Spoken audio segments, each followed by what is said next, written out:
इस वक्त हम बनभूलपुरा थाने के बाहर मौजूद हैं और तस्वीरों में आप देख सकते हैं कि जो गाड़ियां दंगाइयों ने जलाई थी उनको यहां से हटाया जा रहा है। तो जानकारी मिली है उसके मुताबिक थोड़ी ही देर में डीजीपी यहां पर पहुंचने वाले हैं, लेकिन 1000 लोगों ने यहां हमला किया थाने पर और अभी तक सिर्फ 4 गिरफ्तारी। संजय, सिर्फ 4 ही लोगों को अभी तक गिरफ्तार किया है। ये नाकामी है पुलिस प्रशासन की कि इतने सारे लोग थाने पहुंचे थे। यहाँ तमाम सारे सीसीटीवी लगे हुए हैं, पुलिस का अपना इंटेलिजेंस नेटवर्क होता है और केवल 4 आदमी ही अब तक वो पकड़ पाए हैं।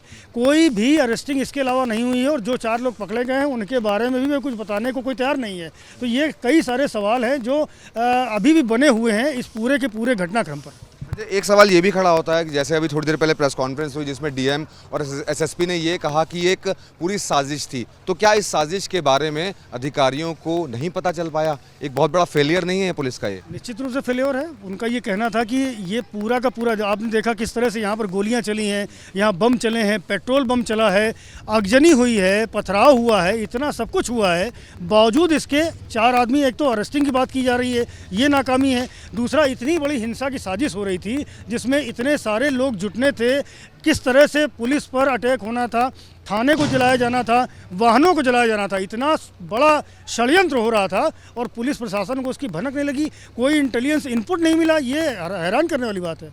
बिल्कुल डेमोलेशन किया जा रहा था, कोई इनपुट नहीं मिला और जैसा कि प्रेस कॉन्फ्रेंस में बताया गया कि छतों के ऊपर पत्थर मौजूद थे, इसके अलावा पेट्रोल बम से हमला किया गया और प्रशासन को टारगेट किया गया। प्रशासन को टारगेट करने के पीछे की वजह क्या समझ रहे हैं आप? ये सवाल हमने भी प्रेस कॉन्फ्रेंस में डीएम एसपी दोनों से पूछा था कि आप सीधे तौर पर ये कह रहे हैं कि पुलिस प्रशासन को टारगेट किया गया, राज्य सरकार पर हमले की बात कही है, राज्य सरकार पर हमला करने का जो षड्यंत्र था वो रचा गया।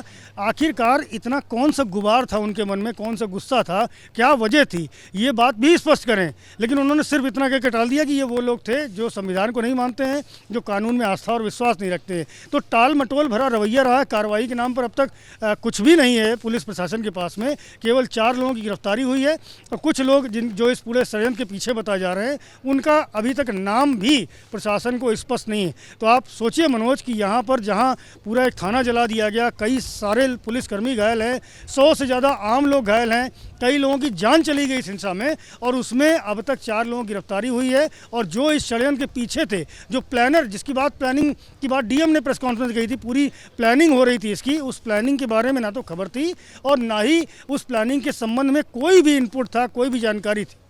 कहीं ना कहीं अपने आप में एक बहुत बड़ा फेलियर है प्रशासन का। और जिस तरीके से प्रशासन ने ये बताया कि 15 लोगों के नाम सामने आए हैं, यानी कि वो 15 लोग जो इस पूरी हिंसा को भड़काने में शामिल थे, वो कौन है अभी तक उनमें से किसी की गिरफ्तारी नहीं हो पाई है। सिर्फ 4 लोग गिरफ्तार हुए हैं। तमाम सवाल हैं लेकिन प्रशासन के पास इन सवालों के कोई भी जवाब नहीं है।